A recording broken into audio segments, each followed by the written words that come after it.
Bridge তৈরির কারসাজি লুকাতে গিয়ে ফুলকির কাছে ধরা পড়ে গেল রুদ্র। হ্যাঁ বন্ধুরা, এমনটাই দেখা যাবে, তাই সম্পূর্ণ জানতে ভিডিওটিতে লাইক দিয়ে চ্যানেলটি সাবস্ক্রাইব করে দেখতে থাকুন। গল্পের শুরুতে দেখা যাবে পিয়ালের এই অবস্থা দেখে ফুলকি কাঁদতে থাকে আর বলতে থাকে, পিয়াল দাদা তুমি একবার শুধু সুস্থ হয়ে যাও, তারপর দেখো আমি কি করি। এর পিছনে যারা যারা আছে না সবাইকে আমি খুঁজে বের করবো। তারপরে দেখা যাবে কাবেরী পিয়ালকে এই অবস্থায় দেখে কাঁদতে থাকে আর বলতে থাকে, পিয়াল ওঠ, আমি তোর মা এসেছি, দেখ তুই ওঠ। তারপরে এই বলে কাঁদতে কাঁদতে কাবেরী মাথা ঘুরে পড়ে যায়। তখন কাবেরীকে ধরে ফেলে অরুণা আর বলতে থাকে, কাবেরী কি হলো কি হলো। তারপরে সবাই কাবেরীকে নিয়ে আবার চিন্তা করতে থাকে আর চোখে মুখে জল ছেটাতে থাকে। তারপরে রোহিতদের ডেকে আনে ফুলকি।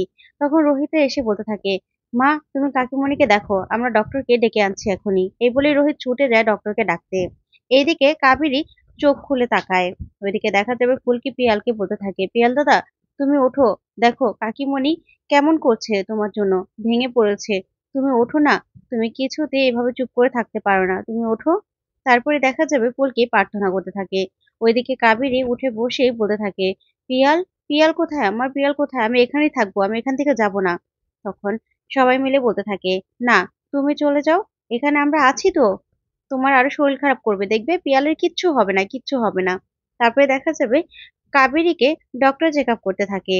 আর এদিকে চেক আপ করা শেষ হলেই কাবেরীকে নিয়ে সবাই বাইরে গিয়ে বসে। তারপরে হৈমন্তী রোহিতকে বলতে থাকে, আমি বরং বাইরে গিয়ে বসি, ওইদিকে থানু আবার পায়েলকে নিয়ে বসে আছে। তখন ফুলকি বলতে থাকে, আচ্ছা ঠিক আছে দিদি। তারপরে পারমিতা ফুলকিকে বলতে থাকে, কোনো কিছু দরকার হলে কিন্তু আমাকে বলবে। তখন রোহিত বলতে থাকে, বৌদি তুমি বরং কাকিমণিকে নিয়ে না বাড়ি চলে যাও তোমরা, আমরা বাড়িতে আসছি, ঠিক আছে, কিছু টেস্ট দিয়েছে পিয়ালের, টেস্ট গুলো করিয়েই আমরা চলে আসছি, তুমি যাও। তারপরে এই বলেই পারমিতাকে পাঠিয়ে দেয় রোহিত। ওইদিকে দেখা যাবে পায়েলকে নিয়ে ধানু ভিতরে আসে। তখন পায়েল এসে কাঁদতে থাকে আর বলতে থাকে, আমার জন্যই না এই অবস্থাটা হয়েছে। তখন পিয়াল বলতে থাকে, এরকম করে কেন বলছিস পায়েল, আজকেই কি আমার ভাইয়ের ওদিক দিয়ে যাওয়ার কথা ছিল বল, ওই দিক দিয়ে যেতে গিয়েই তো এই অবস্থাটা হলো, আরো কত মানুষ তো ইনজুরি হয়েছে। তখনই পায়েল বলতে থাকে, না না আমার জন্য এটা হয়েছে, জানো তো আমরা পিয়াল সাইকেল চালিয়ে যাচ্ছিল, ঠিক তখনই যখন ব্রিজটা ভেঙে পড়ে পিয়াল আমাকে ধাক্কা দিয়ে ওদিকে সরিয়ে দিয়েছিল আর নিজেই পড়ে গেছে, আমাকে বাঁচাতে গিয়ে পিয়ালের এই অবস্থা। তখন ফুলকি বলতে থাকে, না না পায়েল দি, এরকম ভেবো না, কারণ তুমিও তো ব্যথা পেতে, তখন তো পিয়াল দাদাও আফসোস করতো তাই না, তার থেকে তুমি প্রার্থনা করো। তারপরে দেখা যাবে পিয়ালের কাছে সবাই থাকে। ওইদিকে দেখা যাবে কাবেরী বসে বসে কাঁদছে। তখন পারমিতা অংশুর সাথে কথা বলছে, অংশুকে বলতে থাকে, না না ওরা এখনো ফিরেনি, আর তুমি ওখানে গিয়ে ভিড় বাড়িয়ে লাভ নেই, তুমি বরং বাড়িতে চলে এসো, ঠিক আছে। তারপর ফোনটা রাখলেই কাবেরী বলতে থাকে, পারমিতা একটু ফোন করে দেখো না পিয়ালের কি অবস্থা। তারপরে পারমিতা বলতে থাকে, আচ্ছা দাঁড়াও আমি ফোন করছি। ঠিক তখনই দেখা যাবে ফুলকিরা চলে আসে। তারপরে ফুলকিদেরকে দেখে কাবেরী কাঁদতে থাকে আর বলতে থাকে, আমার পিয়ালের কি অবস্থা। তখনই তমাল বলতে থাকে, মা তুমি একদম চিন্তা করো না, সব টেস্ট করিয়েছি, সব রিপোর্ট ভালো আছে, তুমি চিন্তা করো না। তখন কাবেরী বলতে থাকে, তোর আমার কাছে মিথ্যে কথা বলছিস, যদি সব রিপোর্ট ভালো থাকে তাহলে পিয়াল কেন চোখ খুলছে না, ও কেন এভাবে অজ্ঞান হয়ে পড়ে আছে। তারপরে ফুলকি বলতে থাকে, কাকিমণি তুমি একদম চিন্তা করো না, পিয়াল দাদা একদম ঠিক হয়ে যাবে। ঠিক তখনই রুদ্র সেখানে আসে, এসে বলতে থাকে, আসলে কাকিমণি তুমি একদম চিন্তা করো না, পিয়ালকে আমি কলকাতা নিয়ে যাওয়ার ব্যবস্থা করছি, সেখানে ওর ভালো চিকিৎসা হবে, খুব তাড়াতাড়ি সুস্থ হয়ে যাবে। তারপরে দেখা যাবে ফুলকি, রুদ্রর মুখে এরকম কথা শুনে ফুলকি এগিয়ে যায় আর বলতে থাকে, জামাইবাবু ব্রিজটা কি করে ভেঙে পড়লো। তখন এই কথাতেই রুদ্র বলতে থাকে, মানে আমাকে এসব প্রশ্ন করছো কেন। তখন ফুলকি বলতে থাকে, হ্যাঁ আপনি না হয় পিয়াল দাদাকে কলকাতা নিয়ে যাবেন, ভালো চিকিৎসা করাবেন, কিন্তু আরো যারা ইনজুরি হয়েছে, যারা মারা গেছে তাদের কি হবে। তখন এই কথাতে রুদ্র অবাক হয়ে যায় আর বলতে থাকে, তুমি কি এখন এসব প্রশ্ন আমাকে করবে নাকি ফুলকি। ঠিক তখনই অংশুমানও চলে আসে। আর রোহিত বলতে থাকে, রুদ্র তুই ফুলকির সাথে রেগে যাচ্ছিস কেন, ফুলকি তো যে প্রশ্নটা করেছে সেটা তো ঠিক প্রশ্নই করেছে, তুই এই এলাকার এমএলএ, আমরা যদি প্রশ্নটা নাও করি অনেকেই কিন্তু তোকে এই প্রশ্নটা করবে, তাহলে তুই কেন বলতে পারছিস না এরকম একটা ব্রিজ এত তাড়াতাড়ি ভেঙে পড়ে কি করে, নতুন ব্রিজ। তখনই ফুলকি বলতে থাকে, হ্যাঁ নিশ্চয়ই ওই ব্রিজে মাল মশলা খারাপ দেওয়া হয়েছে, সেজন্য ব্রিজটা ভেঙে পড়েছে। আমাদের অশোকনগরে এরকম অনেক বিল্ডিং আছে যেগুলোর মাল মশলা খারাপ, তাই ভেঙে পড়েছে। তাহলে এই ব্রিজটা এত মাল মশলা কেন খারাপ হলো জামাইবাবু, সেই খোঁজ খবর কোনোদিনও আপনি নিয়েছেন।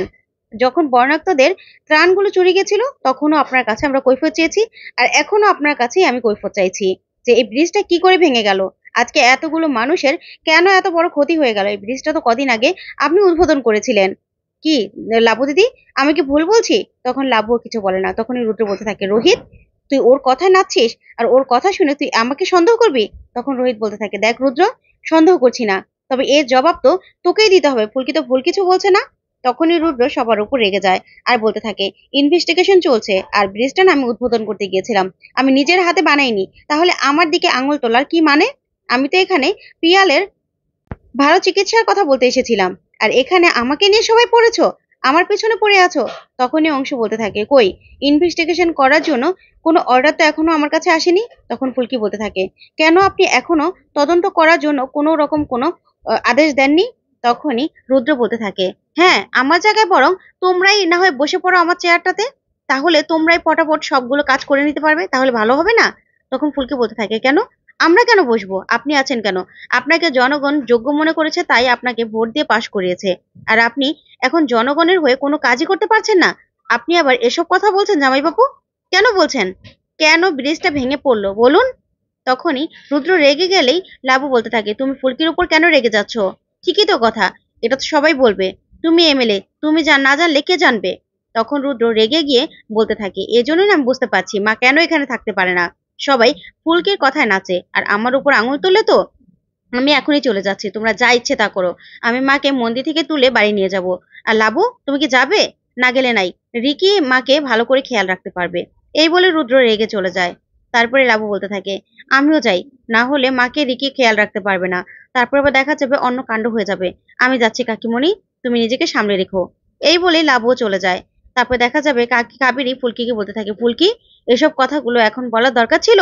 তুমি ছেলেটাকে শুধু শুধু রাগিয়ে দিলে, ও তো ভালোর জন্য এসেছিল, পিয়ালকে কলকাতা নিয়ে চিকিৎসা করানোর কথা বলতে এসেছিল, তাহলে কেন এই কথা বললে?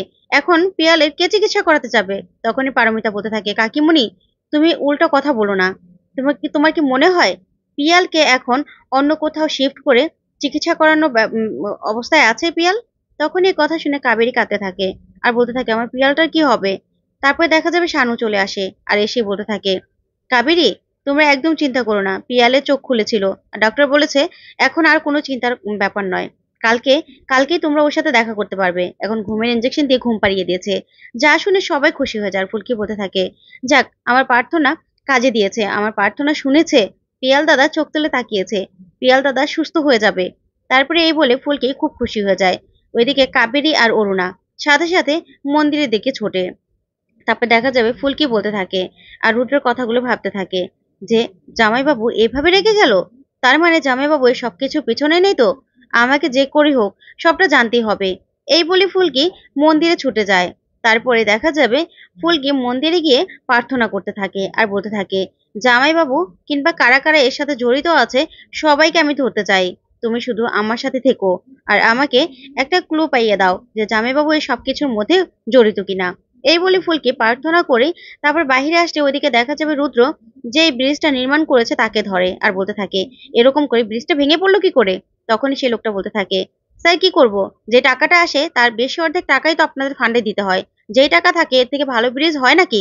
তখন রুদ্র বলতে থাকে, শোনো, তুমি না এখন এখান থেকে পালিয়ে চলে যাবে, কোনোভাবে যেন আমার নাম না আসে। তখন লোকটা বলতে থাকে, স্যার, আমি যদি ধরা পড়ি তাহলে কিন্তু আমি আপনাকেও ছাড়বো না, আপনার নামটা কিন্তু বলে দেবো, আর আমার কাছে এখন কোনো টাকা টুকা নাই। তখনই রুদ্র বলতে থাকে, এই যে টাকা, টাকা নিয়ে এসেছি, বুঝতে পেরেছো? তুমি আজকে এখান থেকে পালিয়ে যাবে। তখনই রুদ্র বলতে থাকে, সবকিছুর মধ্যে আমার নামটা যেন কিছুতেই উঠে না আসে। তখনই ফুলকি রাস্তা দিয়ে হাঁটতে গিয়ে রুদ্র গাড়িটা যেতে দেখে আর টাকা দিতেও দেখে আর কথাগুলো শুনে ফেলে।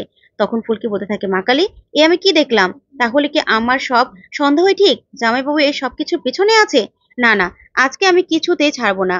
এই বলে গাড়ির পিছন পিছন দৌড়তে থাকে ফুলকি আর বলতে থাকে, তাহলে কি তুমি আমাকে এই ক্লু পাইয়ে দিলে? এই বলে ফুলকি খুশি হয়ে যায়। তো বন্ধুরা, আজকের আপডেটটি কেমন লাগলো অবশ্যই কমেন্ট করে জানাতে ভুলবে না। ধন্যবাদ।